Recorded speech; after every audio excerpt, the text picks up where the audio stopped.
Mesdames, Messieurs, bonjour et bienvenue dans ce journal. L'immigration choisie est une question qui fait débat actuellement dans le monde. Entre abus et traitements inhumains, cette forme d'immigration pourrait comporter des risques. Appelés Venanvi en Mina, Rojo Enfant et Yabedi en Yoruba, les jumeaux qui meurent sont considérés comme des dieux que les parents vénèrent. Leur représentation serait source de malédiction pour les familles.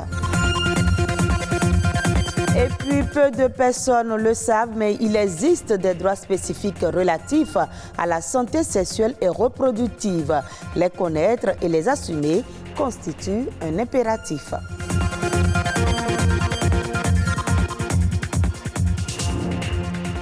Merci de votre fidélité. La question de l'immigration choisie et des risques que l'on peut encourir fait débat aujourd'hui, notamment celle de nos sœurs employées comme domestiques dans les pays du Golfe et qui sont victimes d'abus et de traitements inhumains. Sandros Gunjo, président de la Fédération internationale des Béninois de la diaspora, nous en parle.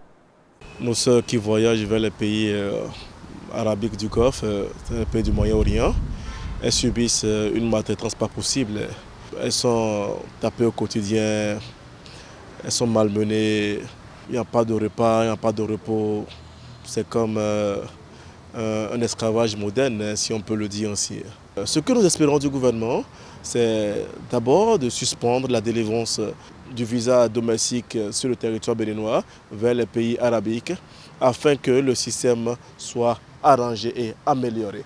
Tant que les nôtres sont traités comme des animaux, sont marginalisés, sont battus, sont violés, sont maltraités au quotidien, on ne peut pas accepter que la nôtre va vers ces pays parce que c'est un risque et à chaque fois qu'elle voit ces pays, elle crie, c'est comme si ça dénigre le Bénin en fait, vous voyez, ça dénigre le Bénin et donc on voudrait que le gouvernement béninois prenne ses responsabilités, que le gouvernement béninois se conforme aux pays de la sous-région pour que ce visa soit suspendu sur le territoire béninois.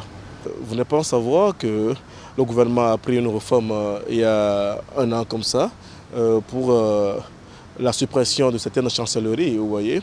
Je pourrais vous avouer que cette décision du gouvernement pèse sur les compatriotes parce que voilà, ils sont à l'extérieur, ils ont besoin de renouveler les papiers, ils ont besoin des papiers administratifs, voilà, qui peut les aider. C'est seulement le consulat ou bien l'ambassade qui peut les aider à accéder rapidement, à acquérir ces papiers. Nous demandons très humblement au gouvernement de revoir cette décision, de tourner un regard vers les compatriotes de la diaspora pour que les pays dont nous avons un fort taux de Béninois, un bon nombre de Béninois, on puisse avoir ne serait-ce un consulat général pour les questions administratives de nos compatriotes.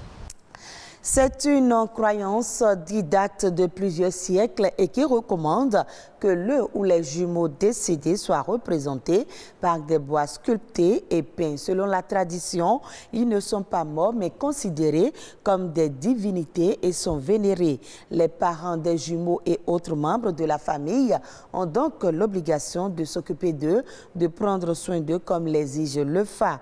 Quels sont alors le sens, le symbole et l'usage des jumeaux représentés sous forme de statuettes? Une équipe de notre rédaction s'est intéressée au sujet. Voici le reportage de Sabirat Ao et Patrick Adjagbojo. Bienvenue chez moi, donc je suis avec mes enfants.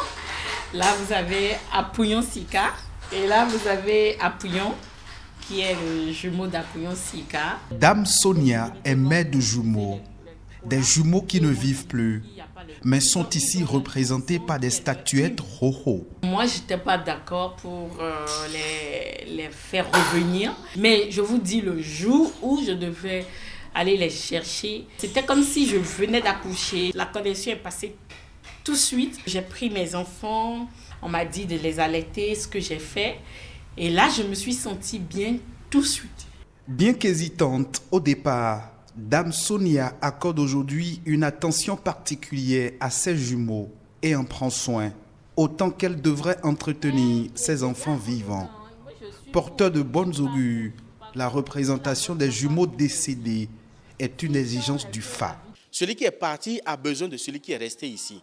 Si on ne le rappelle pas pour qu'il reste à côté de celui qui est vivant, il va de là-bas rappeler celui qui est vivant pour que les deux puissent rester ensemble. C'est pour ça qu'on fait une représentation. Et c'est le FA qui dit, les jumeaux disent je veux revenir, coûte que coûte. Ok, vous voulez revenir, sous quelle forme?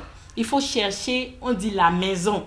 La maison dont on parle, c'est le bois qui va vous sculpter. Sculptées à partir de bois spécifiques, ces statuettes incarnent l'esprit des jumeaux décédés et à qui des cultes endogènes sont voués. Le seul parmi ces bois-là qui, naturellement, une fois réalisé, vibre déjà, c'est le bois d'Iroko. C'est pour ça que l'Iroko, on l'appelle Loko Coucou Vodou, Bédéton Vodou.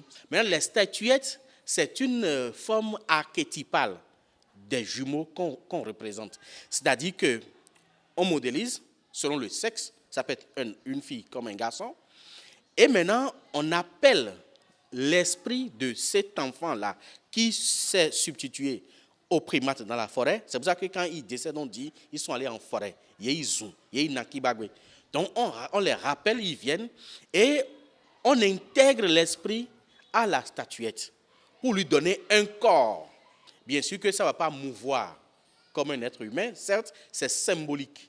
Et cette statuette-là qui est représentée devient maintenant vitalisée, consacrée et maintenant divinisée. À partir de là, reçoit les cultes, les rites et les pratiques liées à une divinité. Des divinités, les jumeaux ne meurent pas, raison pour laquelle on en prend soin. Elle aime se maquiller, elle aime s'habiller, elle aime discuter, ils aiment parler. Il faut sortir, on va au restaurant ensemble. Quand je prends l'avion, elle est tout le temps avec moi. Il faut leur demander le matin s'ils sont bien réveillés, s'ils ont besoin de quelque chose, changer leur tenue, les parfumer. Voilà tout ce qu'ils veulent. Les statuettes Rovi sont des êtres sacrés et vénérés, qui ont aussi des interdits. En ce qui concerne les interdits, vous ne devez pas laver les jumeaux représentés par le savon noir. Moi, par contre, mes jumeaux ne prennent pas l'huile rouge. Et pour bénéficier de leur grâce, il faut savoir invoquer les jumeaux.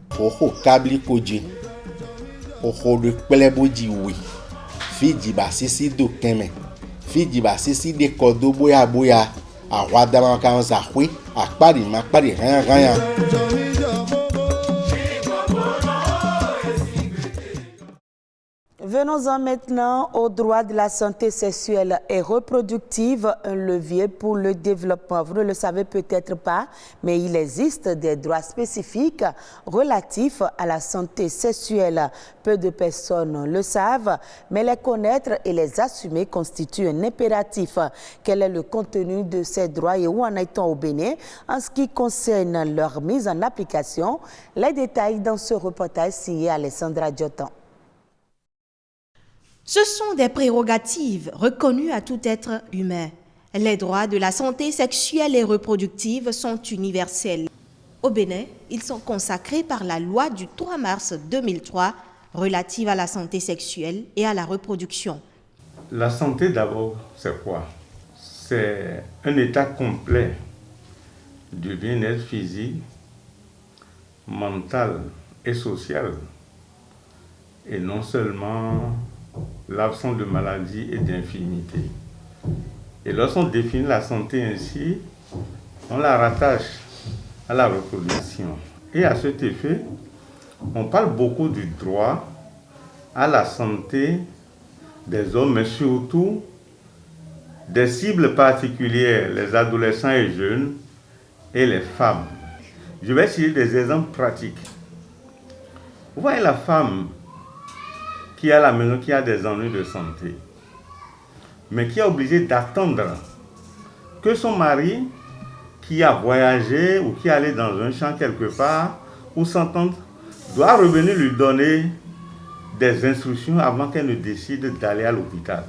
Droit d'accès aux soins et services de santé, à la confidentialité, à la sécurité de la personne, droit à l'information et à l'éducation et le droit à la non-discrimination sont entre autres droits reconnus.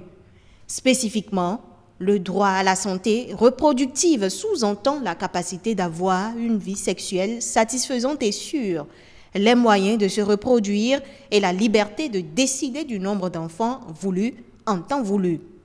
Dans les hôpitaux et centres de santé, comme ici au Centre hospitalier universitaire de la mère et de l'enfant, CHUMEL, les agents ne ménagent pas leurs efforts pour sensibiliser à la planification familiale. C'est difficile, la planification familiale au Bénin, tout le monde sait ça. Les femmes n'aiment pas choisir, n'aiment pas venir faire la planification. Il suffit de choisir la méthode qui convient à chaque femme. Maintenant, si on utilise une méthode et que les effets secondaires ne sont pas supportables, on peut toujours changer. L'autre cible particulière quand on parle de droit à la santé sexuelle et reproductive, c'est le groupe des adolescents et jeunes.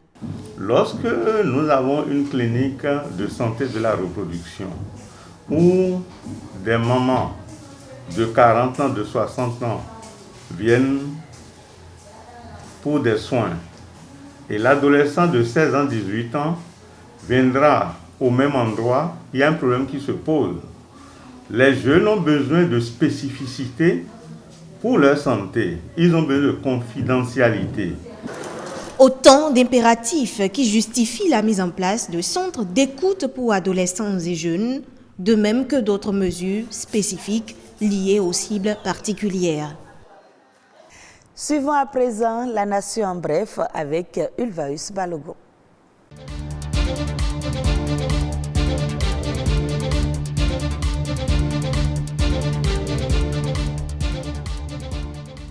Le Bénin a produit plus de 190 000 tonnes de noix de cajou pour la campagne 2021-2022, soit une augmentation de plus de 37% par rapport à la campagne 2020-2021, pour laquelle la production obtenue était de 137 926 tonnes.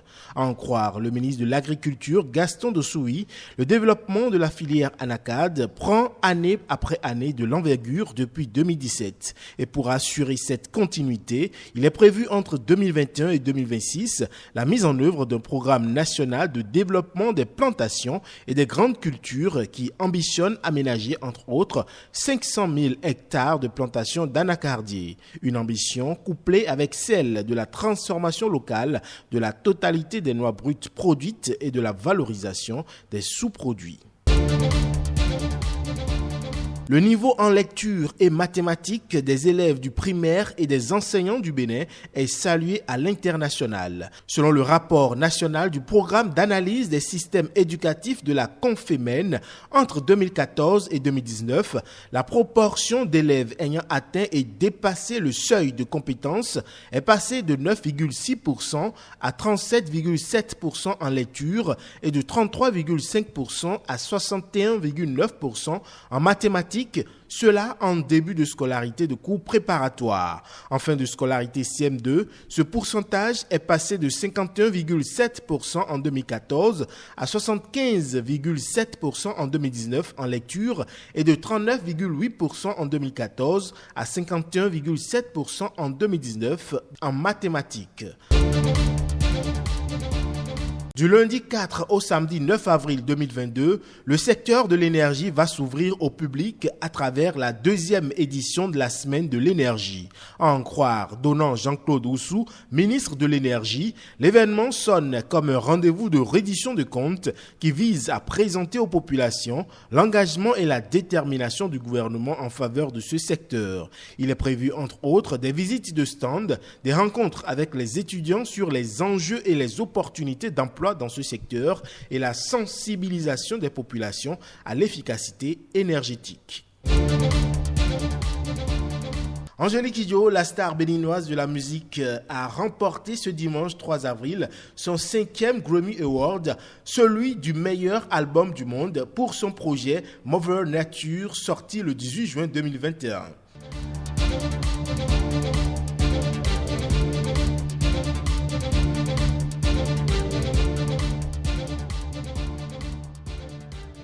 Et ce sera tout pour ce journal à revoir sur le site de l'OACTB, www.oactb.bj. Merci de nous avoir suivis. Je vous retrouve à 19h45 pour d'autres informations.